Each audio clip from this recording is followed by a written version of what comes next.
Welcome to the Donna Show Special Editions. This program is dedicated to featuring authors and experts from around the world who will share their knowledge and insight with you, the viewing and listening audience. Literacy and education are the keys to freedom, and diversity enables one to live in a world with broader perspectives. This is Donna Sebo, and I will be your host for the next hour. Hello, welcome. Welcome to the Donna Sebo Show Special Editions. This program is about the dynamics of the mind. I have been just fascinated with various people that I've met throughout the years, and it is because when I was in my early 20s, I was made aware that I had particular abilities that were called psychic abilities. Well, believe you me, when that statement was made to me, it was a little bit difficult for me to accept, because I had no idea. What were psychic abilities? What did it mean? What was the value in life? What could, of what use was it? Well, I found that there was not only a very real factor dealing with what I call the psychic self, but more than that, it was a tool that could be used to empower people and to make one's life much better than you could ever imagine. So this show today is going to be my sharing with you the knowledge that I have acquired, well, at least some of it, during my many years of being involved in not just demonstrating skills of the mind, which I will not be doing in this particular program, but talking a little bit about the history and about why the world of the psychic self is so significant to millions, if not billions, of people around the world. I was in my early 20s and was going through a very, very difficult time in my life. It was, well, you might say, an initiation into the realities of living that so often we're all going to be experiencing. And if you are like me, you are going to realize that sometimes you're not all that smart when you're in your 20s. And it's difficult for you to really be comfortable with, well, certain things that go on in your life. You are challenged. You don't know exactly what to do. You don't know exactly what answers you can find to help you get through difficult circumstances. So as I was journeying through this very, very difficult time in my life, in my early 20s, I began having a series of dreams. And these dreams were so profound that they actually terrified me. They terrified me because I had no understanding of what they were, what it means, why it was I was having them, why I was feeling like I was threatened. So what do you do when something like this comes up? Well, at least I had the good sense to tell what was happening to me to a very good friend of mine. And this friend of mine, her name is Betty, and we still communicate today. When I was chatting with Betty, I told her about these experiences I was having, the dreams, the sense of panic, how I felt so totally lost with what I was going through. And she said to me, "Donna, I haven't a clue about what you're going through." And I said, "All right. Do you have any idea about someone that I can talk to?" And she said, "Well, I have a new sister-in-law. Her name is Tiny, and she belongs to some kind of a group called the Rosicrucian group." And I said, "Well, what's that?" She said, "I don't know. Why don't you come on over for dinner?" I said, "All right, I'll do that." So I ended up going to her home for dinner. I met her sister-in-law, her new sister-in-law, Tiny. And when I met Tiny, I was shared with her the very same thing I shared with my very good friend, Betty. And what happened is that Tiny looked at me. She listened so very, very diligently. She said, "Donna, I'm new to all of this. I have no idea about what is happening here. I just don't know. But I've got a neighbor. I've got a friend." So what occurred, and what I found so fascinating about the whole thing, is that she gives me the name and phone number of a next-door neighbor. Now, according to Tiny, this next-door neighbor was a woman that was very deeply associated with astrology. and she was very skilled with it. Well, of course, I knew a little bit about astrology. Everybody read whatever was in the latest printing in a newspaper or magazine. I mean, knowing what your date of birth was, the month you were born in, I'm sure you've done the same thing. Whenever that comes up in a magazine or a newspaper, you go and you look at it and you say, gee whiz, what comes under, Sagittarius or Capricorn, or you're interested in the unknown. And again, people around the world are just as fascinated by that as I was at the time. So what happened? Well, I end up calling Gloria, and this is a woman who, she didn't know me from Adam, and I called her and I was scared to death because I'm a very private person. I wasn't about to share my life or my traumas with anyone because that just wasn't done. If you are like me, you're told whatever experiences you have, you just deal with it, you suck it up, and you do what you're supposed to do. You figure it out all on your own. Well, this was one set of circumstances I could not figure out on my own. And little did I realize that this woman, Gloria, would forever change my life. This is what happened. When I called her and she answered the phone, her voice was very warm, very welcoming, and all I said to her was, my name is Donna. I was referred to you by your neighbor Tiny, and I'm having these very, very difficult circumstances that I'm going through, and I'm having these dreams. They're terrifying me. I feel like my life is in danger. Can you help me? That's all I was able to get out. And so she said to me, of course I can. That was her simple response. And so that began a conversation that took well over an hour. And in that conversation, I found that she took my dream apart. Actually, there were multiple dreams. She took them apart and she itemized everything in the dream. She itemized how colors made a difference, how the activities, the actions, the various characters, animals that were in my dreams. All of these went in to interpretation. And the long and short of it was, she said to me, Donna, you are in a major transition in your life. And what is going to be happening to you is that you are crossing new borders.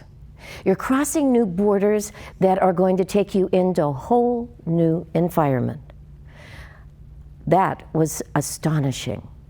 Within just a very short period of time, all the panic that I felt inside myself, it was gone. It was gone. It was no longer there. And I thought, this is amazing. How could she, a perfect stranger, take what I gave her in the way of information, take that information and then be able to translate it into something that was totally logical, made complete sense, even though I didn't understand half of it, and then would take away all my fear. How could that happen? Well, I do not honestly remember the very first time I met this very special woman, but she ended up becoming my mentor for quite a long time. And in the time that I knew her, from the very first time I talked to her on the phone, into the time that she passed away, I had the privilege of becoming exposed to so many different aspects of the psychic self. Now, I'm sure most of you watching have had maybe a precognitive dream, or perhaps you've even had an experience where the hair on the back of your neck when you come in contact with someone stands up. You can't explain it, but you have this feeling that something's wrong, something isn't right. Well, you have that. Or maybe you walk into a room of people and you just feel so comfortable. You just feel absolutely marvelous. Well, what's going on? That is part of your psychic self. And what it has to do with your nervous system in your body. You see, your psychic self is within you. It is you. It is a part of your nervous system. Your entire body is a sensory organ, and nature has endowed us with this capacity of being able to do and see and encounter so many different things that we, well, physically, logically, may not be able to explain. So in the course of going through these years of learning, there was one thing that was emphasized by two teachers. One was Gloria, my mentor, and the other one was a Reverend Floyd Humble. He was a farm boy from Illinois that came from a very unique background, and that background introduced him to his own psychic abilities, and he was a trance medium. That I'll go into in a little bit. But what I wanted to do with this particular program, because what we're going to be doing is having a series of programs that will introduce you to different people with different talents, different experiences, and all of them will have been authors that have actually published the information about what they've done. But with this show, what I wanted to do, I wanted to be able to share with you some of the things that I learned and that made me aware that the dynamics of the mind are far beyond what we could ever have imagined. And believe it or not, science itself is proving that this is not make-believe. But let me go into a couple of points of information. Sometimes when people are wanting to develop their psychic abilities, what they want to do is use a tool. Now, I have on the table here, I have some tools. And this was part of a kit. And this was an interview that I did with this gentleman. And he put out a book called The Powers That Be. Now I'm going to hold this up here.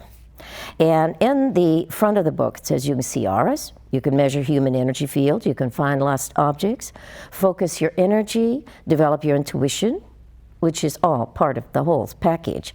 Create balance and well-being. Walter Woods is the gentleman that published this book. Now, this was published many years ago. And in this package that he put together different tools. Walter is a man that was deeply involved with the psychic area and with development of tools. Now, what I have here are called dowsing rods. This is a part of human history that goes back a long way. These particular rods that I have in my hand are made of copper. And as you can see, they have handles. And what occurs is that when a dowser is searching for water, for example, farmers have used this for generations. When they're looking for water, they'll focus on that and they will walk the land that they're trying to find water for. Okay, so what happens? Well, the dowsing rods will move. They will cross. And at the point where there is water, then that will be there. Well, you know, these dowsing rods have been used for centuries to find many different things. It all depends on the psyche, the mind of the individual that is handling them. Their focus, their concentration, and then what occurs is that the rods will move. Now, in the past, in centuries past, there were certain trees that were used. Why? It was believed that trees, their wood was a good conductor for the energy that was needing to be read.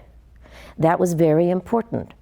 But dowsing objects have been used to find metals. It has been used to find all kinds of materials.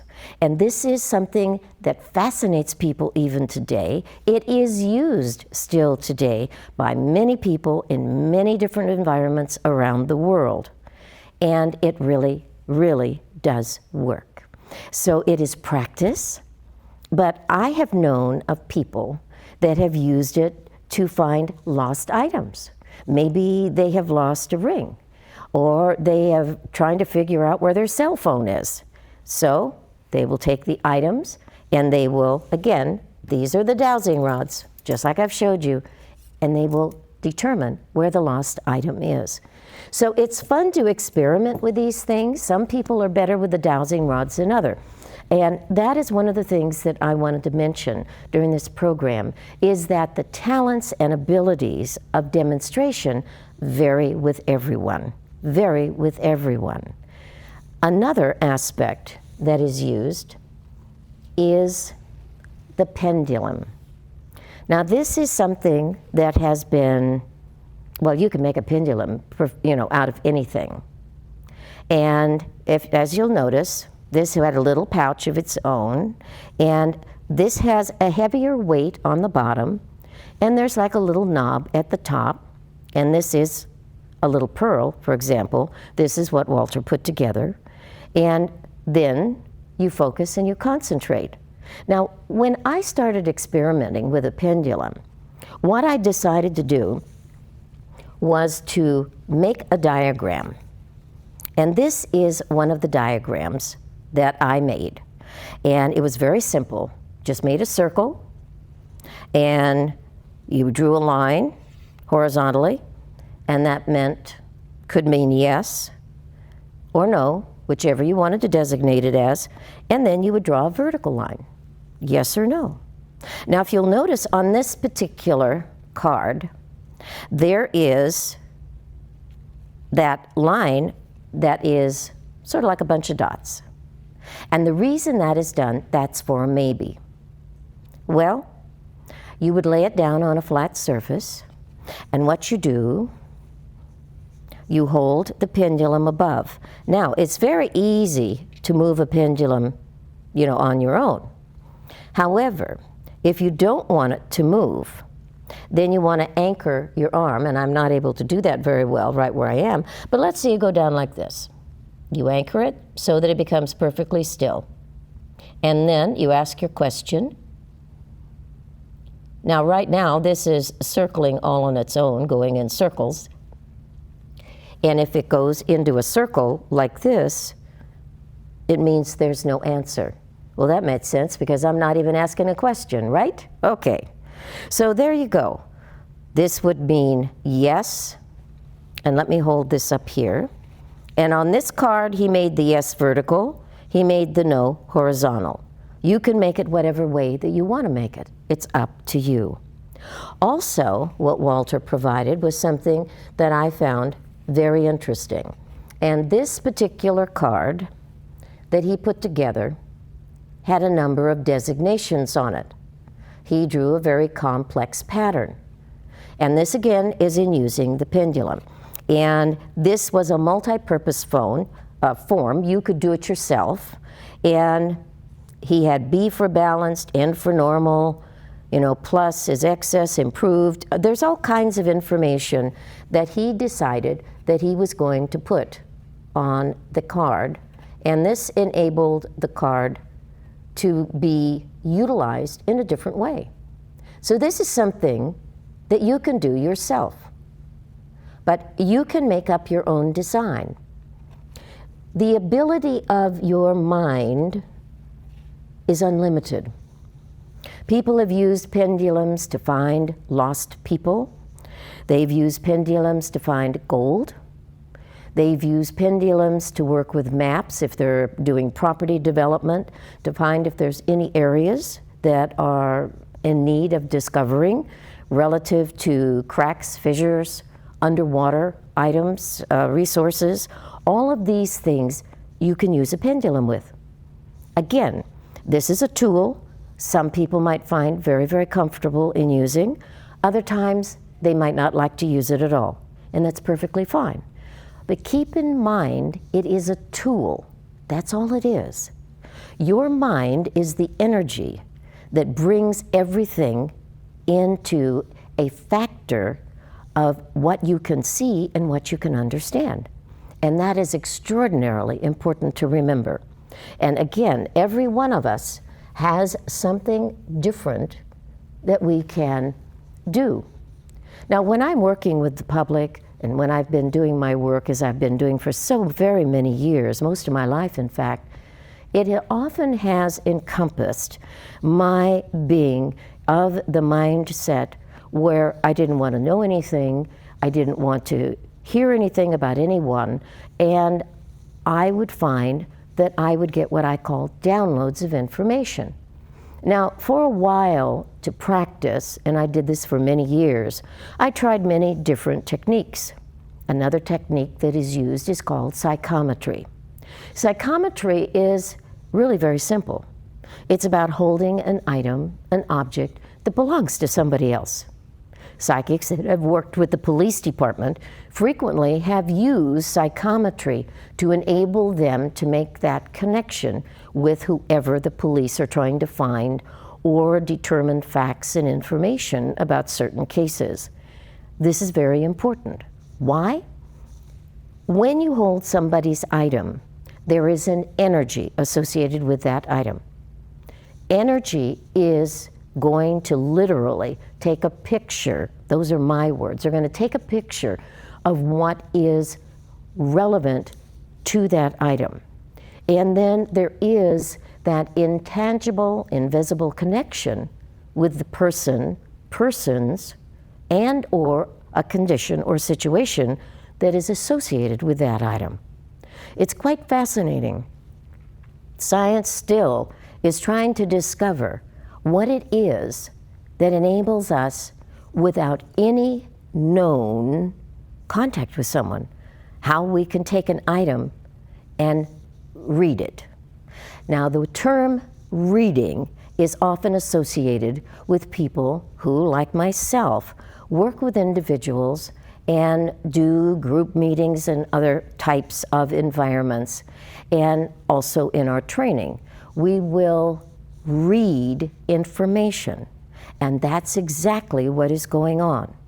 The mind is bringing information into the brain that we are able to process, and in turn, we share it with whomever or whatever we are engaged with at any given moment. One of the mistakes that many people make is that they seem to think that the term psychic indicates something that is very, very much out of the norm.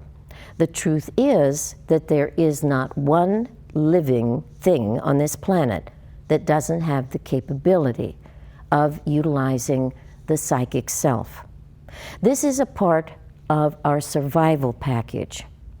If you have ever read any books about people where they have had experiences where they say, I can't explain it, but I had to answer the phone. I was getting ready to walk out the door, but something said, no, go back, answer the phone. They answer the phone and they're getting news about someone. Then you have people that will say, I can't explain it, but certain situations went on and I have to cancel my appointment. Gee, I'm so sorry this happened. And something occurs where you were going to go for that appointment, or that individual was going to go for that appointment, and then they find out something else was going on, and it was a good thing they weren't there. A case in point involved a small group of people. Now, this happened around the holiday season. This is many, many years ago. But it's been documented and the story has been repeated many, many times. And I'm going to share it with you now. It had to do with a choir group at a church. A church was always open on a certain evening where the choir would get together. Well, as it turned out, it was wintertime, and they were going to be meeting at a certain time. And of course, as usual, there's always a lot of people in a choir. Every single one of these individuals ended up being late for the choir practice. As it turned out, it was a good thing because the church had caught on fire. When everybody sat down and talked about it later on, and they found out why they weren't there, because this was unheard of. This was a group of people that were always on time, but it seemed like every single one of them had been delayed. They couldn't get out to the church on time, and that even included the choir director, who you know always is going to be ahead of everybody else. The event, when it occurred, and all of the people got together and shared why they were not on time. I think it was a boiler or something that exploded, and not one of them were harmed. They said it's a funny thing. We couldn't explain why this occurred. Now you're going to hear stories like this, oh my goodness, you might even have them in your own family, where they talk about how things occurred and they couldn't explain them. They said, you know what, I just had this funny feeling. I think of a father that I knew, his name was Bud. And when he found out the work that I did, he said, Donna, I've got to share something with you. I haven't shared it with very many people. I said, okay, I'm listening. He was driving on the freeway, beautiful sunny day. And what occurred is while he's driving, he finds that he's getting a movie playing in his mind. That's how I'll describe it. It was a movie about his son, and his son was up in a plane, and he was flying the plane, but the plane all of a sudden started having engine problems. Well, as it turned out, Bud's driving on the freeway to meet his son at an airport. And all he could see in that download of information that he got was his son's plane, its engine, absolutely dying. He was in a panic. He was in a panic, but what could he do? He was on the freeway. So he managed to get to the airport. His son had landed safely. But what occurred was that when he talked with his son, he said, I saw you. He said, you were so clear in my mind. Your engine went out. He said, oh, Dad, let me tell you what happened.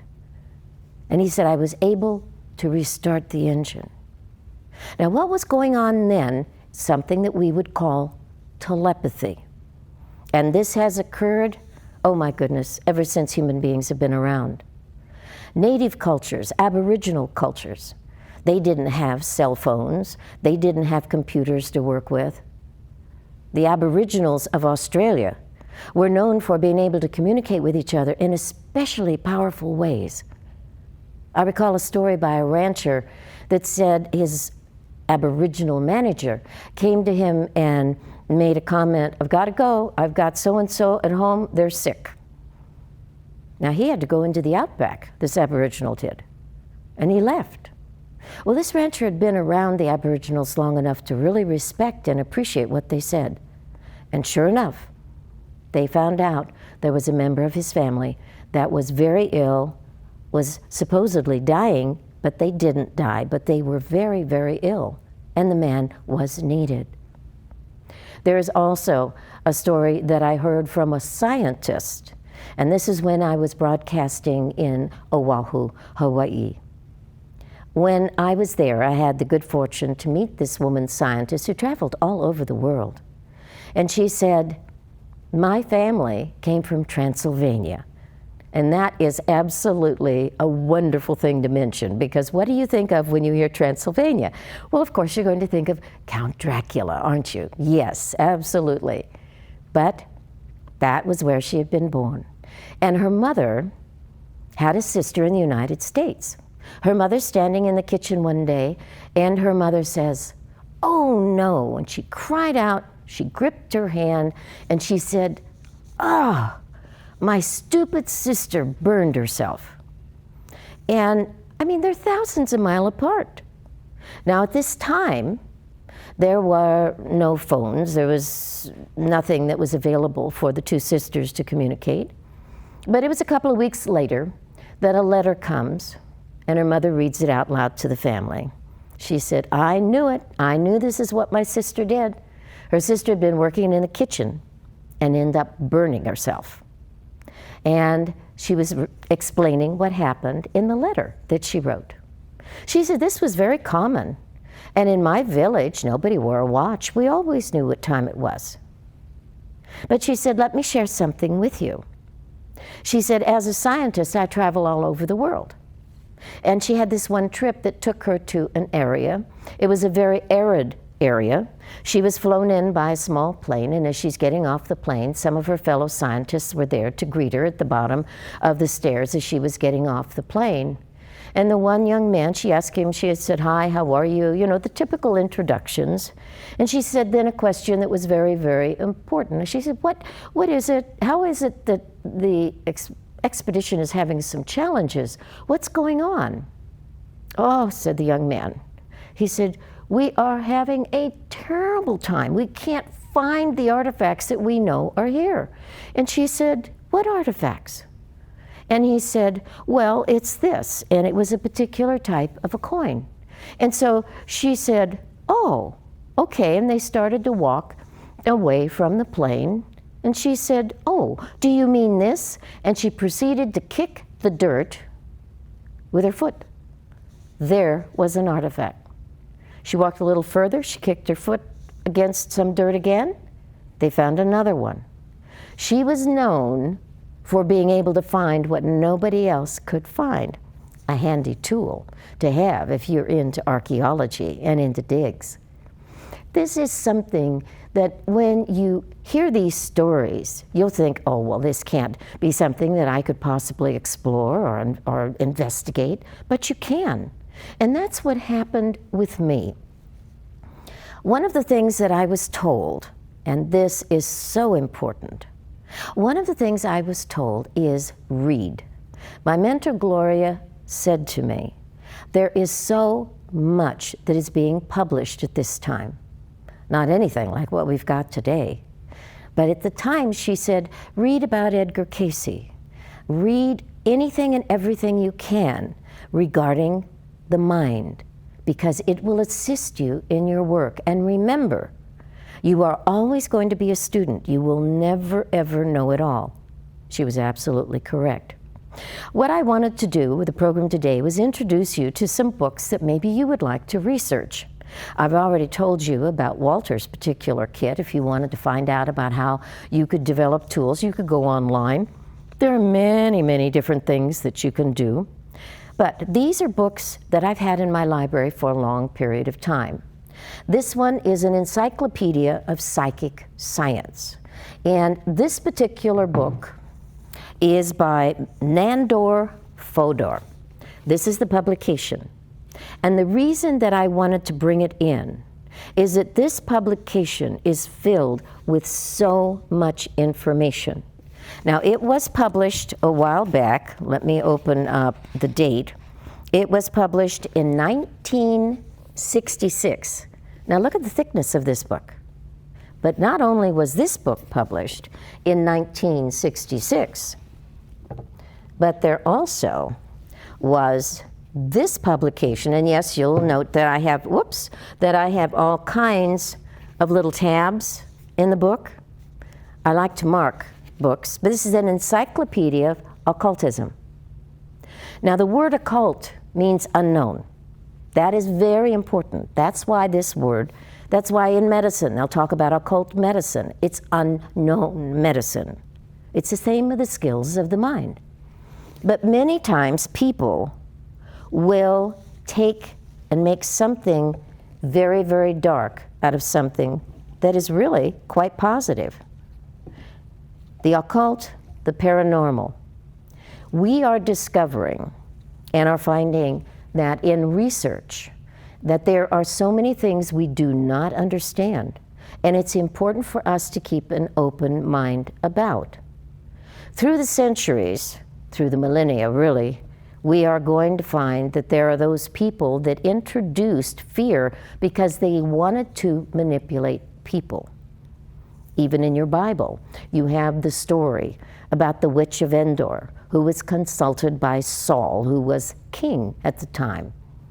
And he had made a law that consulting someone like the witch of Endor was against the law. But he wanted to do it because he wanted to find out about the prophet Samuel, who was known for his tremendous abilities to be able to discern things, to see things.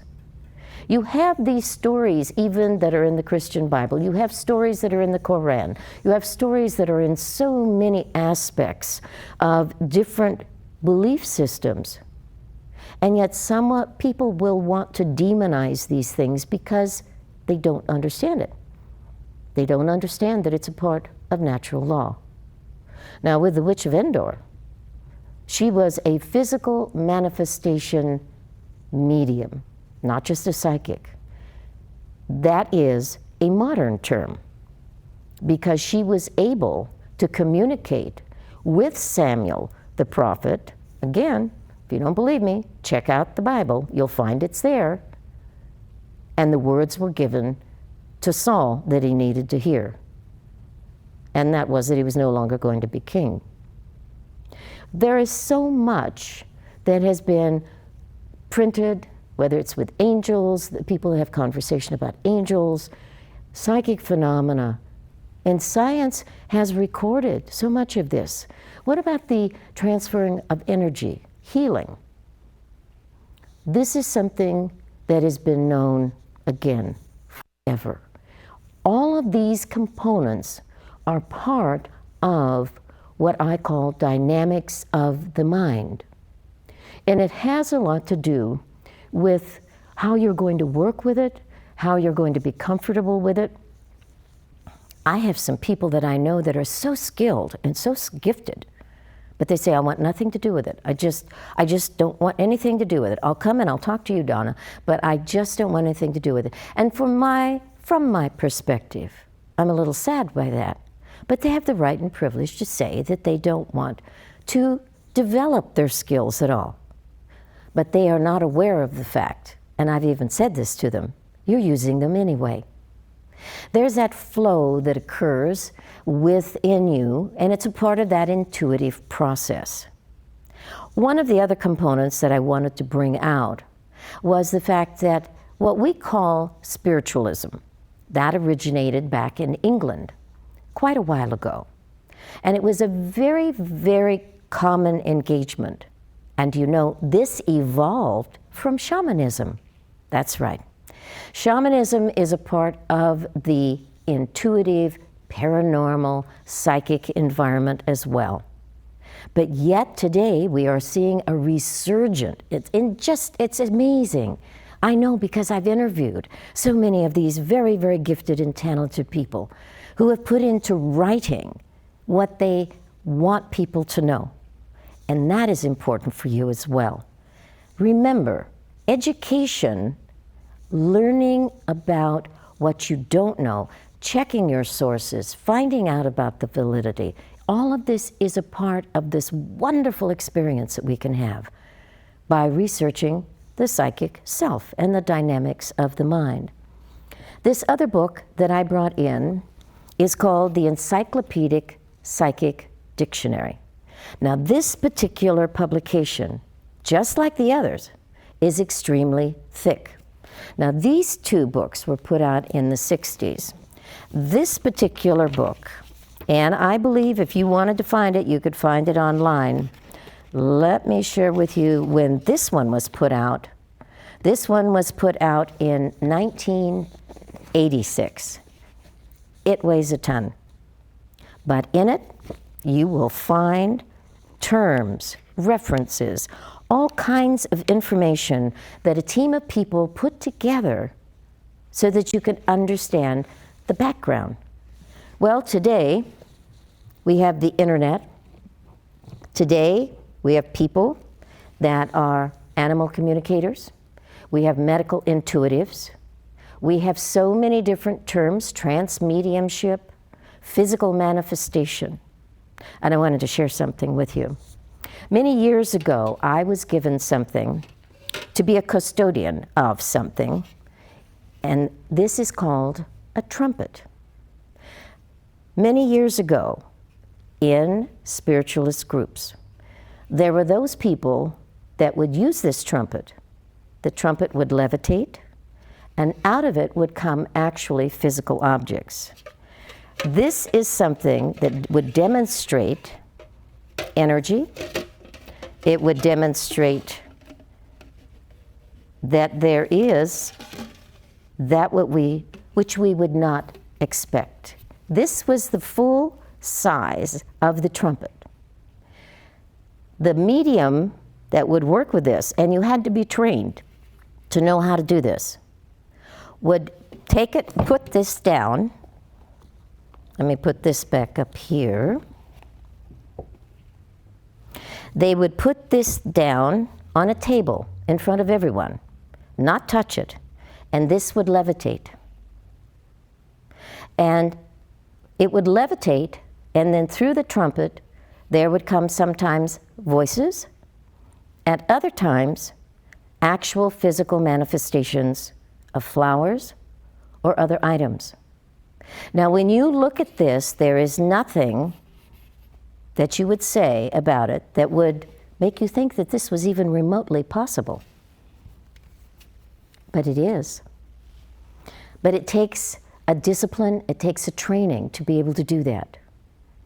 We hear stories about the yogis in India, how they were, after many years of training and dedication, how they were able to levitate in front of people, levitate objects, transfer items physically from one point to another. This is not a fabrication. This was documented, and it was witnessed by people. Just like with this trumpet.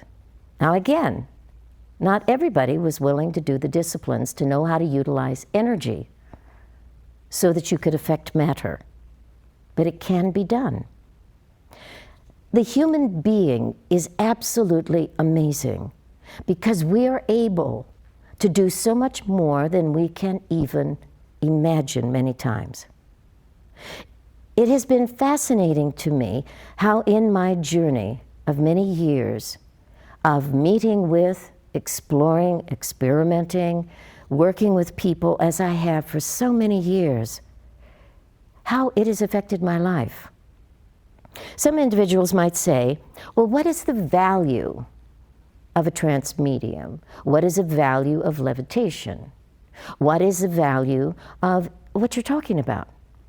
Well, let me give you an example. Levitation shows that energy can be manipulated, and it can be manipulated in such a way that it enables you as the demonstrator to show that matter, there is a capability of controlling it to a degree. Also, what occurs if someone is able to communicate with people on the other side? There are going to be those individuals that say, I don't believe this, that is just a bunch of hooey, phooey.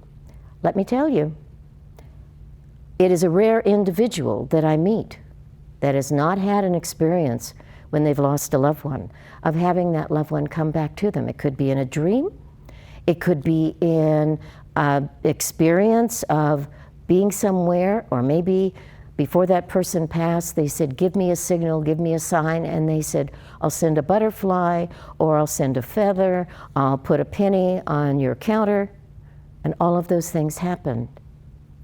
You see, life is so interesting, and we're also interconnected. And just because someone passes away, it doesn't mean that they're not still with you.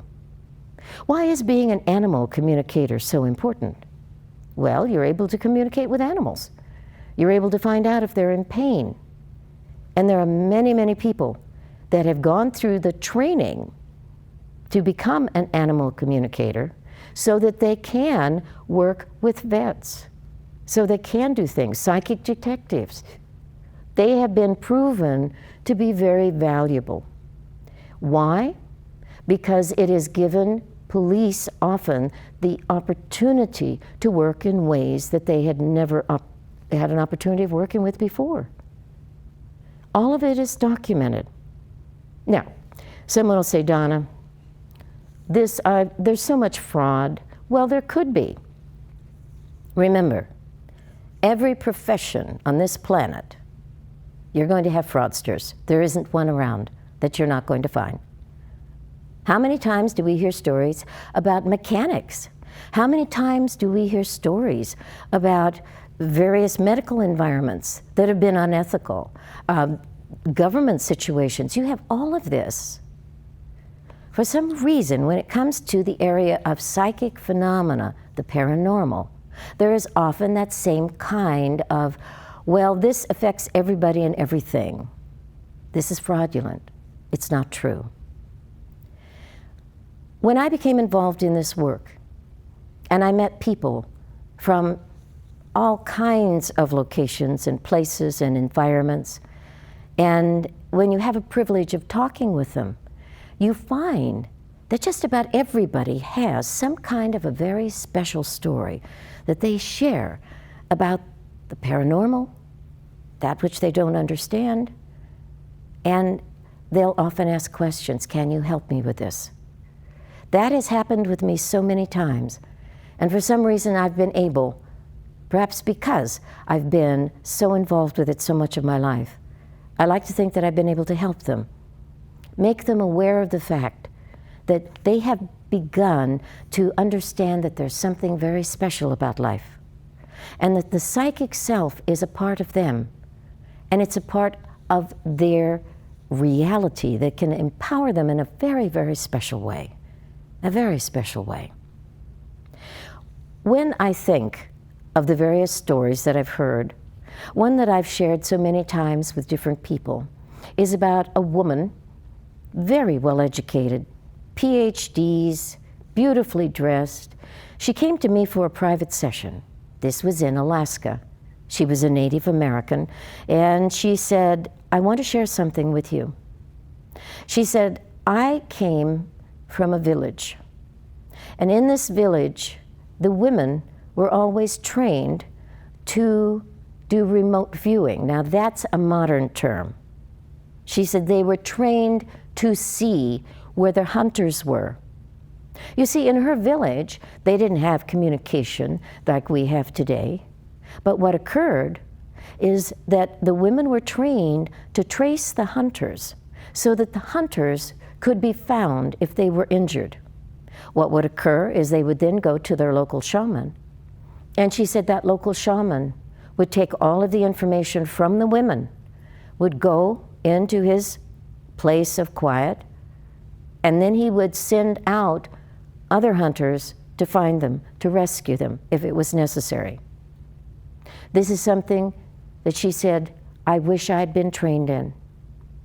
As it turned out, she was up in the state of Alaska, and she said her mother told her, she said, I am not going to train you in any of these things that we have done for so many generations, for thousands of years with our people. She said, I'm not going to do that because you have to live in the Western world. And she said, you know, with all of my education and with everything that I've known, she said, it has grieved me deeply that I have not been able to use those talents that the women of my people were trained in so long ago, because she said they're very real. I feel like I'm a very fortunate woman because of the people of the different cultures I've encountered, Africa, India, throughout Europe, throughout the United States, Australia, Asia. It's so important for us to understand this is not something that belongs to just a chosen few. Not at all. It does not belong to a chosen few. It belongs to all of us. And I put out a publication called Mind Magic, and the reason I put it out is because I wanted to make people comfortable with it. This is something that if you wanted to go to my website, you wanted to find out information about my work, what I do, also I invite you to find out about my Donna Sebo show too. The Donna Sebo show is done Monday through Friday, and then I have Warriors for Peace every Wednesday. This is so important for me to be able to share with people all of the other individuals that are doing very, very special things that make such a difference in the world that we live in today. And science? They've done scientific research on healers like Olga Worrell and so many others that have shown they could transfer energy over thousands of miles. You know, in the world of quantum physics, there's no such thing as time or space, not as we define it. This is a world we're living in that is expanding in an incredible way. And I invite you to open up your mind And I do hope that you'll join me on future programmings to listen to the stories of other people that have taken the time to write about their experiences and how they became aware of their own talents and capabilities. This is something that I feel is so very significant. So, whether it is a story about a trumpet, like I've shown you today, a story about spiritualism, how it started, shamanism of different cultures, doing psychometry, understanding how you can learn about so many aspects of the mind. It is so important, though, to remember to read, to remember to explore, to remember that you are always going to be in a state of learning.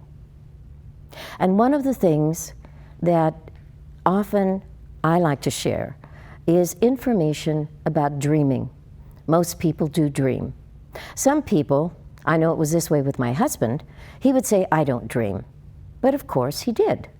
But he didn't remember. But when he did have dreams that were very, very vivid, he would always share them. And usually there was a very specific meaning in that sharing.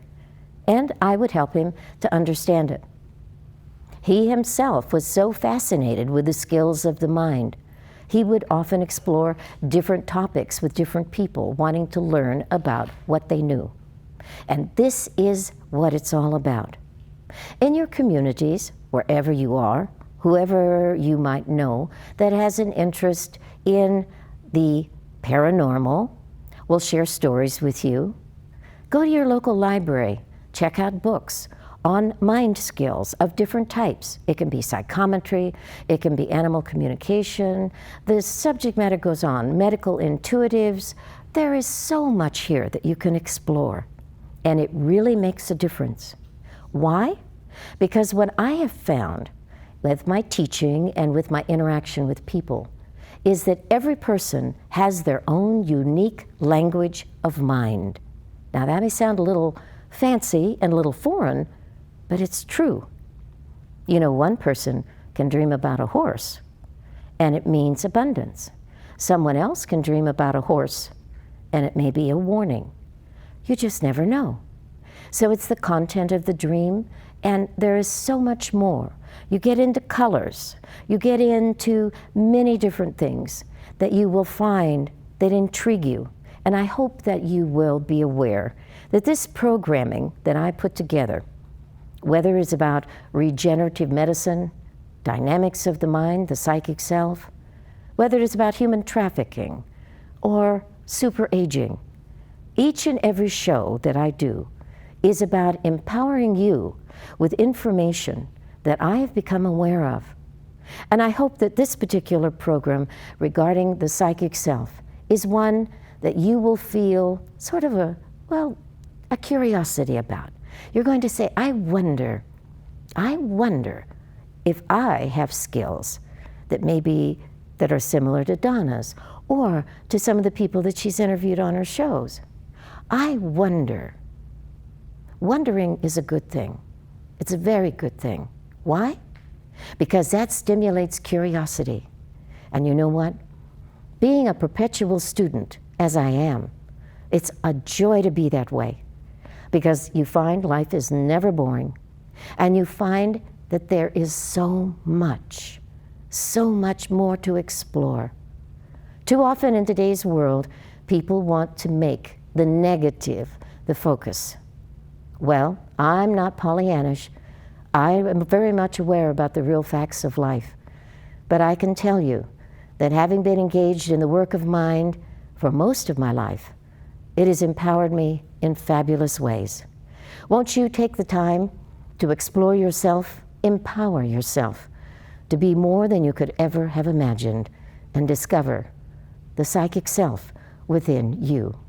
I encourage you to join me on my radio programs, The Donna Sebo Show, as I mentioned earlier, and Warriors for Peace. You can go to DelphiInternational.com and you can find out about it.